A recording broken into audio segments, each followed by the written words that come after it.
Well, hello and welcome. Life Coach Julie Baum, asking the kinds of questions that have the opportunity and the ability to alter the course of your life. So, as I ask these questions, the intention is for you to look to see in your own life where you are with this. So today's question is: Are you practicing being generous and also a generous receiver? So a generous giver and a generous receiver. They are not one and the same.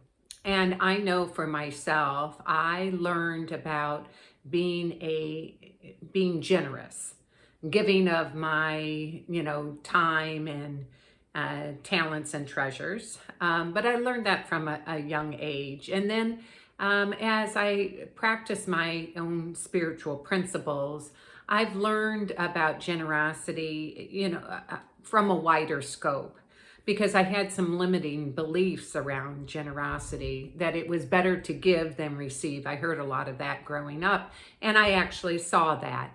But then what I realized was that there was exactly that, better to give than receive. And then there's that one little piece that no one tells you to expect, that you should expect, like that we have an expectation if we give of ourselves that we will people will give back to us, and that's not authentic generosity. So it's like authentic generosity is to give generously from your heart, however, of your time, talents, and treasures, without any expectations, no strings attached.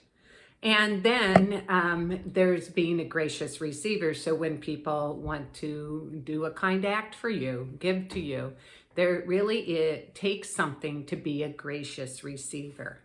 So this week, look at that for yourself. What did you inherit about generosity?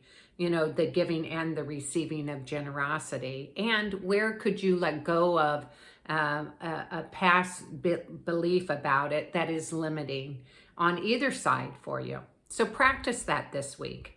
Being a generous, giver and a gracious receiver. All right, Life Coach Julie Baum. I'll talk to you next week. Have a good one. Bye now.